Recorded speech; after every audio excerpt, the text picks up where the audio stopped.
Is the marriage vow till death do us part killing our marriages? Hi, I'm Sharon Pope. I am the love and relationship coach for women who are struggling in disconnected marriages and trying to figure out, can they stay and make it work, or is the only answer to leave, and how in the world to do that? If you think the information that I share is helpful, I hope you'll subscribe to my channel.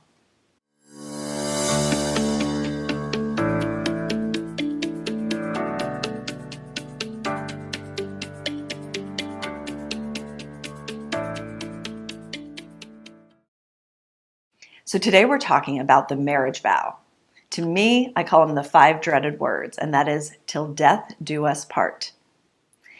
I think these 5 words are killing our marriages right now. So let me explain why I feel that way. When we're dating, we're very different in the relationship than when we're married, aren't we? Think about when you were dating. You tended to appreciate one another more. You didn't argue as much. You didn't have as many expectations of one another. You didn't have as many criticisms of one another. You reached out, you showed up, you did what you said you were going to do. You showed up very differently inside that relationship when it wasn't a guarantee that it was going to be there tomorrow. But then we got married. We walked down the aisle and we said, until death do us part, no matter how miserable we make one another.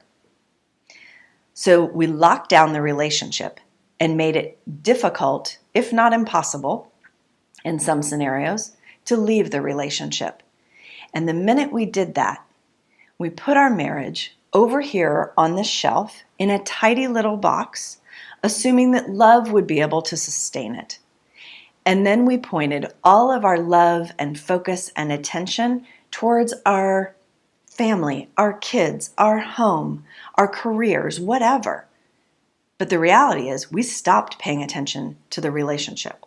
We stopped investing in the relationship because we no longer had to in order to keep it, in order to sustain it, because we said, till death do us part. Now we come inside of our marriages and call it a few decades later when we haven't been investing in the relationship. Now we're completely disconnected from one another. We don't even know if we like each other on some days. We argue more often than we used to. We're not showing up the same way inside the relationship. We don't try as hard because we don't need to try as hard in order to keep it. And that's why I argue that it's those 5 words that are actually killing our marriages today. I want you to think about this for a second. The first marriage has a divorce rate between 40 and 50%, depending on how you view it. But second marriages have a divorce rate of 67%, and third marriages have a divorce rate of 74%. Now, if we had to show up consistently inside that relationship in order to keep it, do you think we would have the divorce rates that we do today? I don't. I think it is those 5 dreaded words that keep us from consistently showing up as the woman or man that we want to be inside the marriage. And here's the good news, you can change that. Any day, any moment, any new morning, you can take a different perspective and you can start to treat one another as though you were dating again, as though you had to check your own expectations of your partner. You had to stop criticizing. You had to start appreciating. And you had to practice loving your partner as a verb on the daily in order to keep it. I think our marriages would look and feel a lot different than they do today. If you find that helpful, I hope you subscribe to this channel. If you want to know whenever I post a new video, just hit the red bell in the upper right corner.